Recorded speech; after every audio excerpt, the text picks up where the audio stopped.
પાટનગર network news અસલ ગુજરાત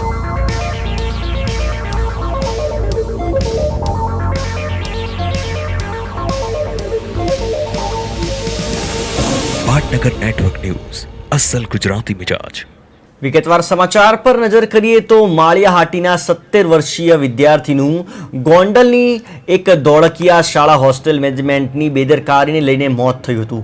ઘટનાને 4 દિવસ થયા છતાં મેનેજમેન્ટ વાલીને સાંત્વના આપવાના બદલે ફરક્યા પણ નથી. આવા સંચાલકો સામે પગલાં લેવા મૃતકના પરિવારજનોએ માંગ કરી છે. તેમજ ધોળકિયા સંસ્થાના 2 જવાબદાર સંસ્થાપકો સામે પરિવારને ન્યાય માટે આગામી દિવસોમાં ગોંડલ બ્રહ્મ સમાજે સમગ્ર સૌરાષ્ટ્રમાં આંદોલન તથા ગામે ગામ આવેદનપત્રો આપવાની પણ ચીમકી ઉચ્ચારી છે.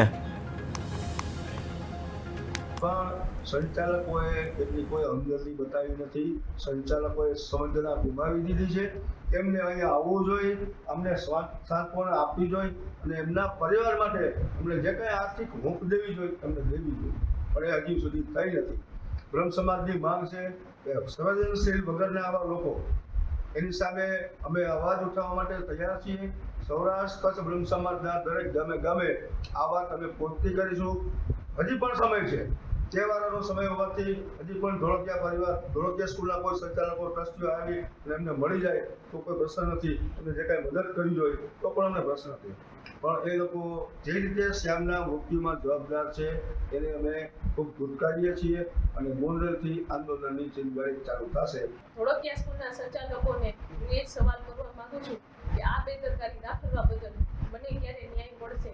મેં રક્ષાબંધનના દિવસે મારો એકનો એક આશાભર્યો ભાઈ ગુમાવ્યો છે અને મારે આ દિવસ જોવાનો વારો આવ્યો છે. 4 દિવસથી મારો ભાઈ બીમાર હતો. એ ટાઈમે અમને જાણ કરી છે. અમે મારા ભાઈનું મોઢું પણ જોઈ શક્યા નથી અને રક્ષાબંધનના દિવસે મારા ભાઈના મૃતદેહને મેં રાખડી બાંધી છે. એથી અભાગ્ય દિવસ મારા માટે શું હોઈ શકે? તો મારો ધોળકિયા સ્કૂલ પાસે એ જ સવાલ છે કે અમને ન્યાય ક્યારે મળશે.